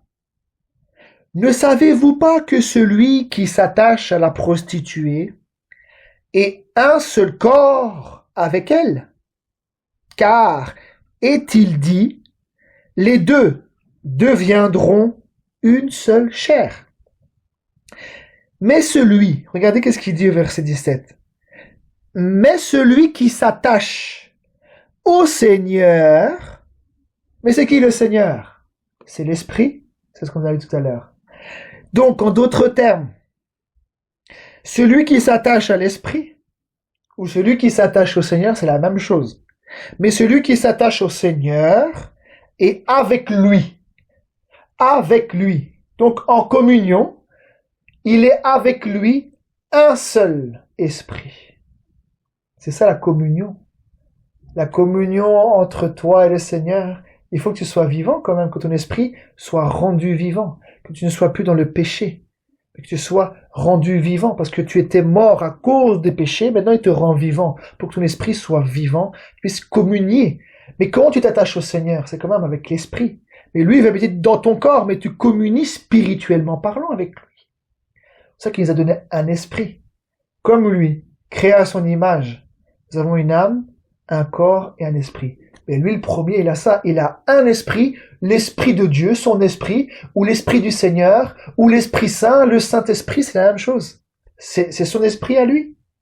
Et il communie avec son esprit, et il rentre en contact avec notre esprit, hein, il fait du bien à notre âme, et il rentre dans notre corps, tout ça, mais il y a une communion spirituelle avec ce Dieu-là. C'est ce qu'il dit, celui qui s'attache au Seigneur.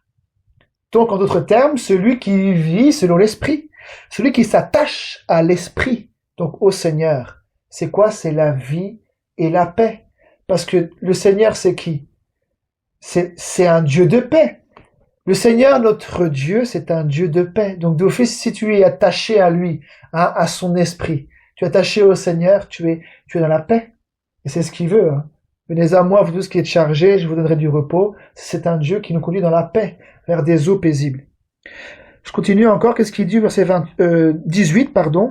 Il dit, fouillez. Vous voyez, fouillez. Parce que le Seigneur, il le sait, hein, que la chair est faible. Il dit, fouillez. Pas rester là, alors que vous êtes tentés, fouillez. Joseph a fui devant la femme de Potiphar. Il n'est pas resté là à résister, il a fui. Parce que cette femme avait demandé plusieurs fois de coucher avec, mais il a fui. Il a préféré fuir pour son Dieu, pour ne pas commettre. Il a fui, il a résisté plusieurs jours, mais après, qu'est-ce qu'il a fait? Il a fui. Et cette dame, après, elle a pris son manteau, hein, une partie de son manteau, ou son manteau, hein, c'est comme ça qu'elle a pu l'accuser à tort, Joseph, là-bas en Égypte, avec la femme de Potiphar. Et là, au 18, il dit, fouillez la fornication. Fouillez. Quelque autre péché qu'un homme commet, ce péché est hors du corps. Mais celui qui se livre à la fornication pêche contre son propre corps. Ne savez-vous pas que votre corps est le temple du Saint-Esprit qui est en vous, que vous avez reçu de Dieu, et que vous ne vous appartenez point à vous-même, car vous avez été rachetés à un grand prix. Glorifiez donc Dieu dans votre corps et dans votre esprit qui appartiennent à Dieu. Vous voyez, comment on adore Dieu? C'est en esprit et en vérité. Vous voyez, c'est une communion spirituelle. Là, c'est ce qui dit, glorifiez donc Dieu dans votre corps, que vous puissiez posséder votre corps en toute sainteté et honnêteté, et de glorifier Dieu avec votre esprit. Quand on chante, la Bible dit, c'est aussi avec l'esprit. Quand nous adorons, c'est avec notre esprit que nous adorons Dieu. Être en communion avec l'esprit de Dieu. Donc vous voyez, tout ça, le Seigneur, il veut, regardez, dans 2 Thessaloniciens, j'achève. Dans 2 Thessaloniciens, ou c'est 1, non, c'est 1er Thessaloniciens, verset 5, 1er Thessaloniciens, chapitre 5, pardon, je fatigue. 1 Thessaloniciens, chapitre 5, verset 14. 1 Thessaloniciens 5, verset 14. Il dit, nous vous en prions aussi, frères, avertissez ceux qui vivent dans le désordre, consolez ceux qui sont abattus, supportez les faibles, usez de patience envers tous. Prenez garde que personne ne rende à autrui le mal pour le mal, mais recherchez toujours le bien, soit entre vous, soit envers tous. Vous voyez, en Christ, nous avons la capacité de rechercher le bien et d'accomplir le bien. Puis d'être captif et de ne pas arriver à cause que le mal est attaché à nous. Non, en Christ, il nous libère de la captivité du péché pour pouvoir faire ce qui est bien devant lui. Donc il dit ici, prenez garde que personne ne rende à autrui le mal pour le mal, mais recherchez toujours le bien, soit entre vous, soit envers tous. Soyez toujours joyeux. Priez sans cesse. Voyez, soyez toujours joyeux. Mais Seigneur, tous les problèmes que j'ai.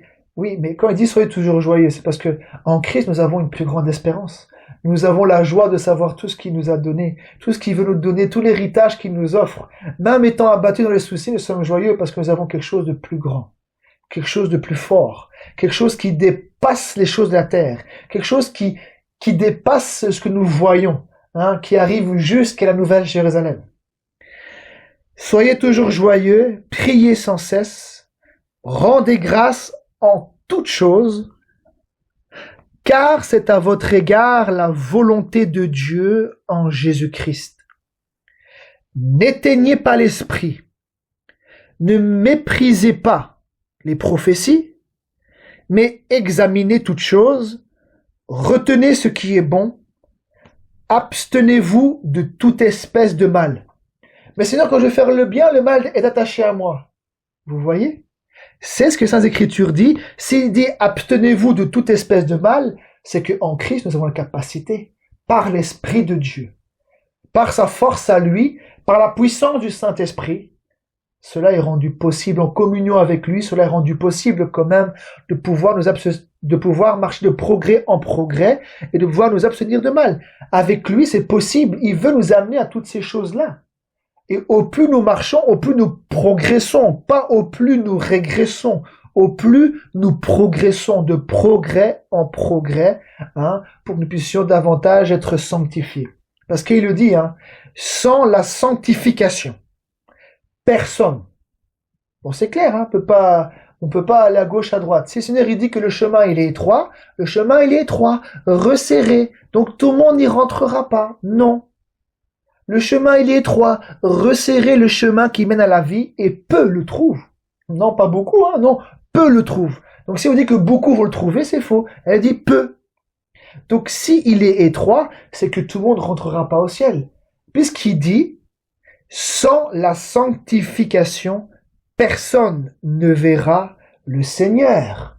C'est normal parce qu'il faut être sanctifié puisque Dieu il est saint. Comment tu vas aller voir le Seigneur si tu n'es pas sanctifié, si tu n'es pas rendu saint? Par son sang d'abord pour l'âme, et puis par le Saint-Esprit et la parole pour te nettoyer d'eau et d'esprit aussi. Hein? L'esprit de sanctification qui te lave au fur et à mesure par la foi dans la parole. Et la parole, c'est l'eau de la parole.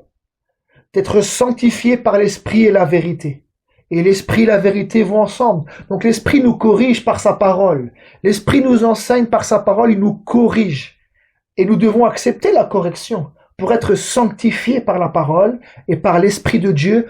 En acceptant la parole, l'esprit agit. Il agit par la parole que nous croyons, que nous recevons pour qu'elle puisse nous changer.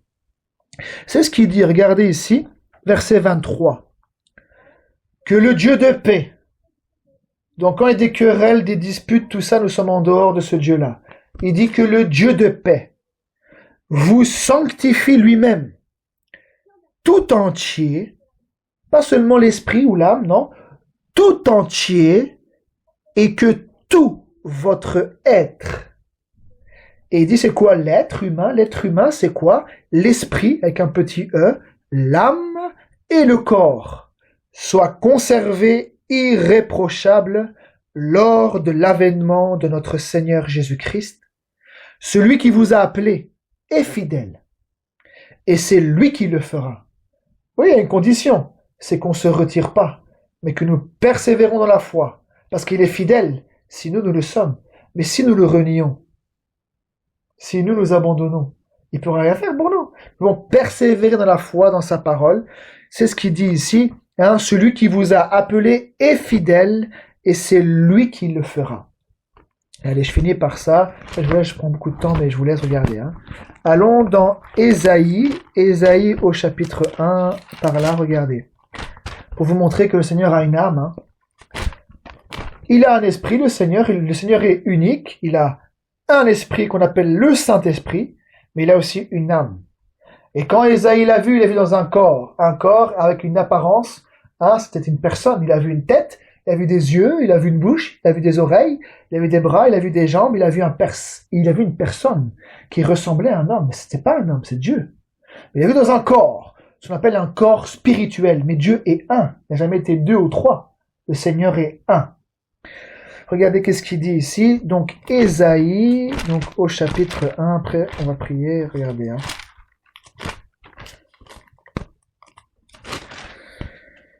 Ésaïe chapitre 1, regardez, au verset 10.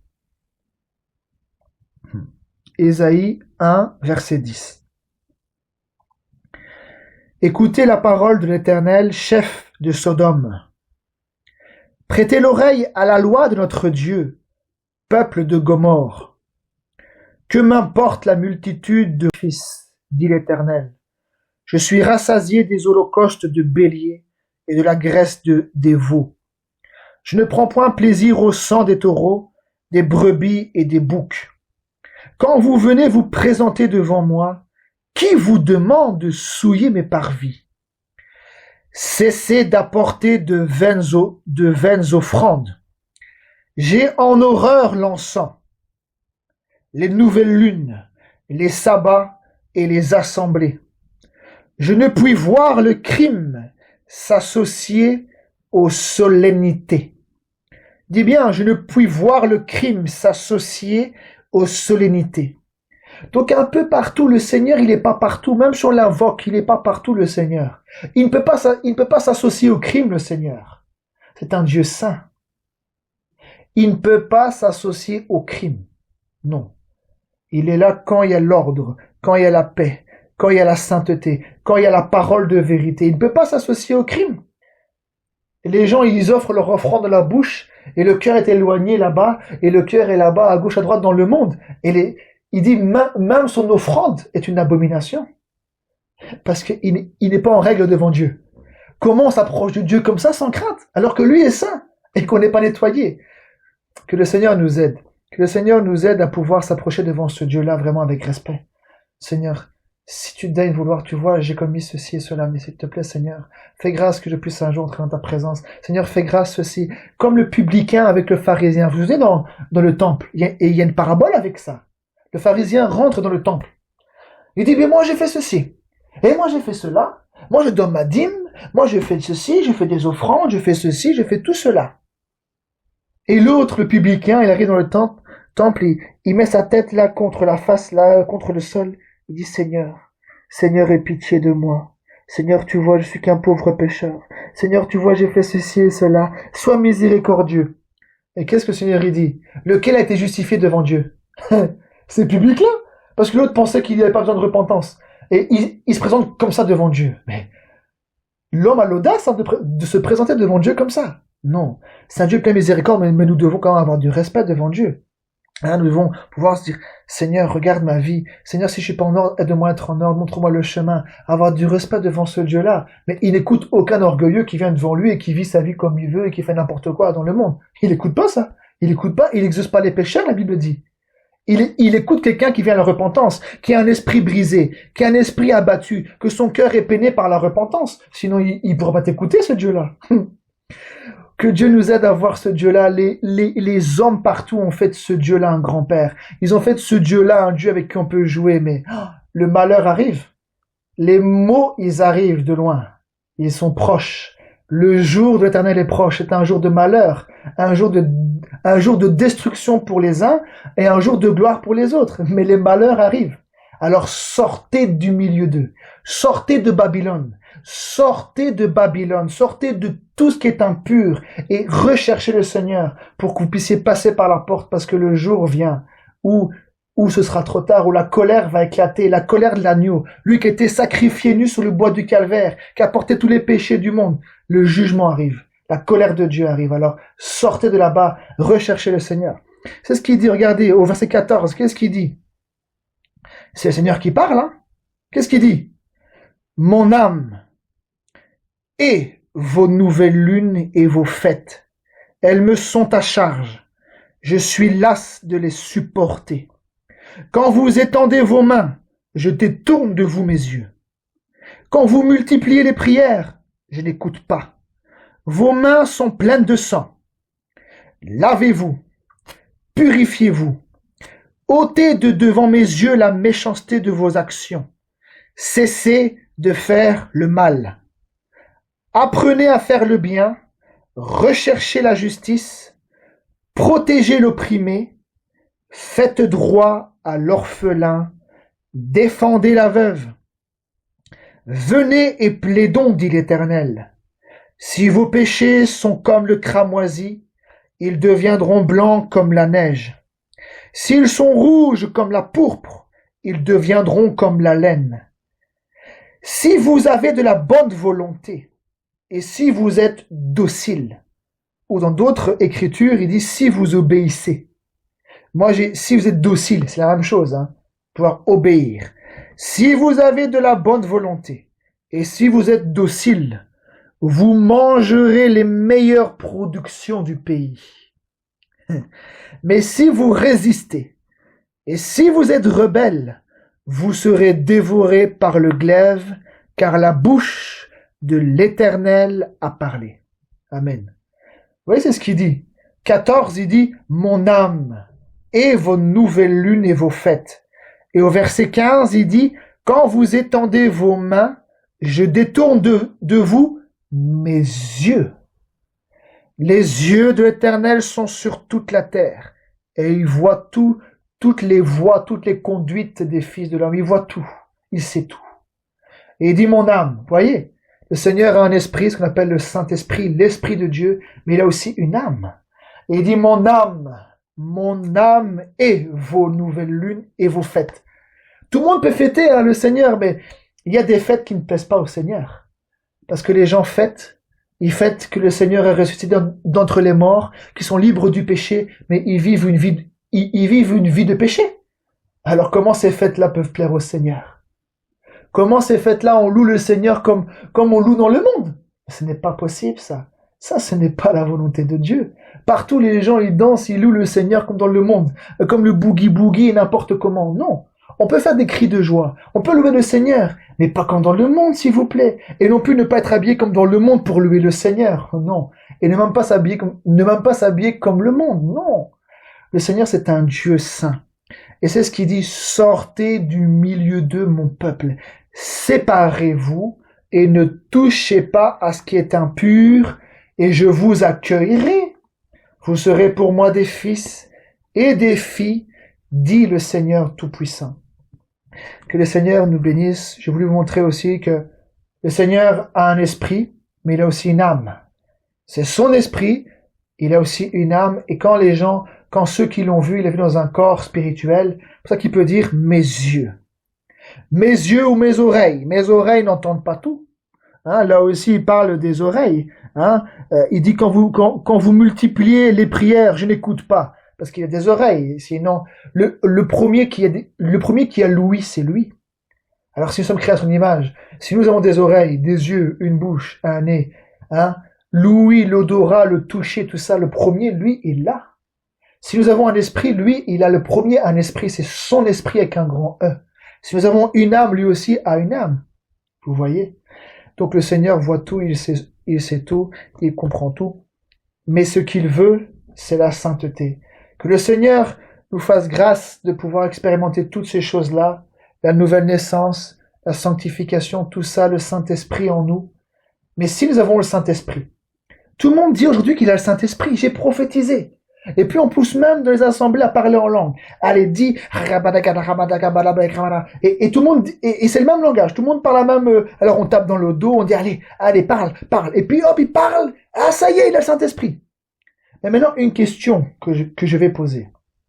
Comment quelqu'un qui a le Saint-Esprit, comment cet esprit va te conduire à avoir une vie de péché, une vie en dehors des Saintes Écritures, une vie dans le mal, dans l'impureté, en dehors des Saintes Écritures?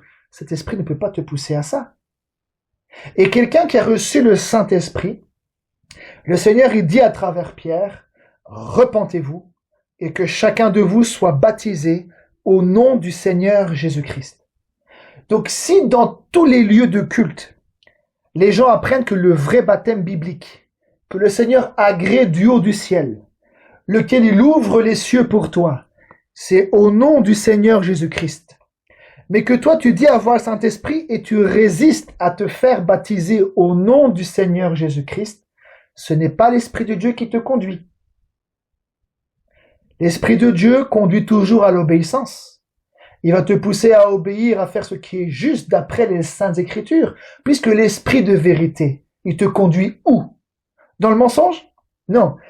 Il dit quand l'Esprit de Dieu viendra, quand le Consolateur viendra, il fera quoi? Il te conduira dans toute la vérité. Et la vérité par rapport au baptême, les Saintes Écritures le montrent. Tous les apôtres, ils ont compris. Et Pierre, principalement, a compris que le nom du Père, Fils, Saint-Esprit, ce ne sont pas trois personnes, mais c'est manifesté dans le Seigneur Jésus-Christ. Et le nom, il n'est pas dit dans les noms, il dit dans le nom du Père, Fils et Saint-Esprit, le nom là qui est au-dessus de tous les noms. Le nom par lequel nous devrions être sauvés, c'est le nom du Seigneur Jésus-Christ. Et quand vous lisez Actes 2:38 et tous les autres actes, ils ont tous invoqué, en baptisant la personne, dit j'invoque, ou la personne même qui baptisait, elle a invoqué le nom du Seigneur Jésus-Christ pour que ce nom-là le sauve à travers les eaux du baptême, par la mort et la résurrection du Seigneur. Il faut que ce nom-là soit prononcé. On l'a vu ensemble. La Bible dit que tout ce que vous faites, en parole ou en œuvre, faites tout au nom du Seigneur Jésus-Christ. Alors maintenant, pourquoi les gens chassent les démons dans les assemblées au nom du Seigneur Jésus-Christ? Ils prophétisent au nom de Jésus-Christ. Ils imposent les mains au nom du Seigneur Jésus-Christ. Ah, ils ne prononcent pas la formule magique, hein. Ils ne prononcent pas la formule trinitaire, hein, en chassant les démons, parce que les démons, ils vont jamais bouger en ce nom-là. Ils ne connaissent pas le nom du Père, Fils et Saint-Esprit. Ah non, quand on impose des mains, ils vont jamais prononcer au nom du Père, Fils et Saint-Esprit, mais tous, dans les assemblées évangéliques, pentecôtistes, protestantes, ils font tous ça, imposer les mains au nom du Père, Fils et Saint-Esprit, chasser les démons, ils imposent les mains au nom du Seigneur Jésus-Christ, ils chassent les démons au nom de Jésus-Christ, mais arrivent au baptême, au nom du Père, Fils et Saint-Esprit. Est-ce que vous comprenez la ruse du diable? Ah ben ça c'est sûr, hein. Ah, le diable il le sait si t'es dedans ou pas dedans, hein. Parce que c'est ce nom-là qui a écrasé sa tête. C'est le nom du Seigneur Jésus-Christ qui a détruit la puissance, qui a fait en sorte qu'il a détruit le diable là-bas. Mais si on prononce pas ce nom-là au baptême, qu'est-ce qui va arriver? Il n'y a rien qui arrivera. Le ciel s'ouvrira pas. Parce que c'est le seul nom qui nous a été donné, par lequel nous devrions être sauvés, c'est-à-dire le nom de Jésus. Et quand on regarde les actes et tout ce qui s'est fait, aucune personne n'a invoqué le nom du Père, Fils et Saint-Esprit pour quoi que ce soit. Non, pour chasser les démons au nom du Seigneur. Je t'ordonne au nom du Seigneur Jésus de sortir d'elle. On impose des mains au nom du Seigneur Jésus-Christ et on baptise aussi au nom du Seigneur Jésus-Christ. Le Père manifesté dans le Fils, le Père au-dessus de nous, le Père parmi nous, puisqu'il dit « Celui qui m'a vu a vu le Père, et moi et le Père nous sommes un », et le Père, l'Esprit en nous. C'est ça, Père, Fils, Saint-Esprit. Père au-dessus de nous, le Père qui est venu parmi nous, hein, qu'on appelle le Fils, mais c'est le Père qui a été manifesté dans un corps humain. Et le Saint-Esprit en vous. Ce n'est pas une troisième personne, c'est l'Esprit de Dieu qui revient par la foi dans le Seigneur Jésus-Christ. Que le Seigneur nous bénisse. Je crois que ce soir le Seigneur, en tout cas moi il m'a parlé, mais j'ai senti sa présence et je crois qu'il y a des choses qui ont été dites, je ne sais pas pourquoi elles ont été dites, mais je crois que certainement le Seigneur a voulu parler à chacun d'entre nous d'une manière ou d'une autre, parce que j'ai vraiment senti que le Seigneur était là ce soir et que le Seigneur veut nous montrer la vérité par rapport aux Saintes Écritures, montrer qu'une personne qui est en Christ, il n'est plus considéré comme un pécheur. Un pécheur, c'est quelqu'un qui est captif du péché. C'est quelqu'un qui pratique le péché, mais quelqu'un qui est en Christ réellement, qui est une nouvelle créature en Christ, il est libéré du péché et le péché n'a plus le pouvoir sur lui.